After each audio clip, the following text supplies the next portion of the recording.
Good morning. Welcome to Market Monday for March 4th, 2024. This Sunday marks the beginning of daylight saving time and the unofficial beginning of spring. Just like last week when Chad was talking about imposing a man-made calendar on the astronomical world, we're again imposing a man-made time on the world around us.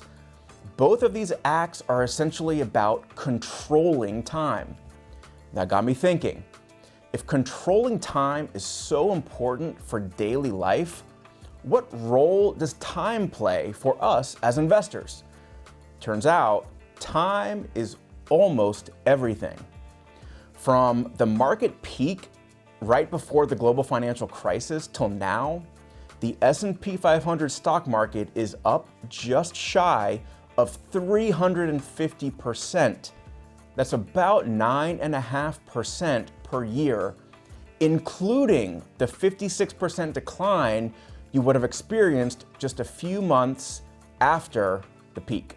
This would have been a terrible entry point, and it would have taken 5.5 years for you just to get back to even.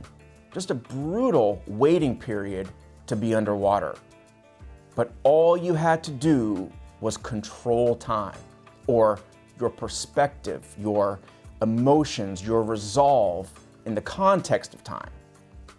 Even if you had terrible timing, and the market would have returned a 9.5% annual return, or cumulatively 350% without you lifting a finger.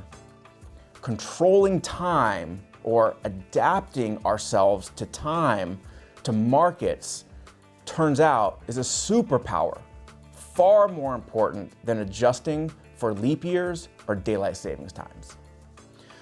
Well, last week, the Fed's preferred measure of inflation came in at 2.8%.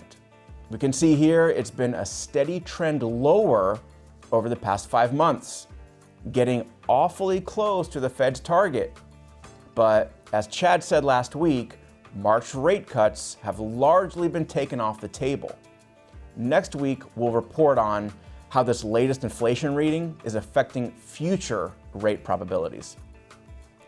And now that February has come to a close, that makes a 4-month win streak for the market being up. November, December, January, and February. This has happened 14 other times since 1950.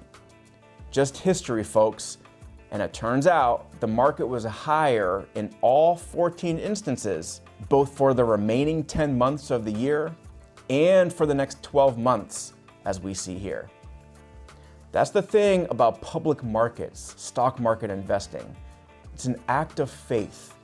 Despite all of the understandable or logical sounding reasons for the market to sell off, more often than not, it finds its way higher. That's not to say the market will never go down. In fact, since 1926, there have been an equal number of bull and bear markets. Surprised? The key difference is bear markets only last for a very short period of time. See that? Whereas bull markets are long and drawn out. My goodness, didn't have to lift a finger. All we have to do is control time, or control ourselves to let time happen, and the rest is done for us. Of course, there are other complicating factors. This is a lot easier said than done. And what if you're drawing income? What are the sources of that income? And how are we generating that income during these relatively short but still challenging bear markets?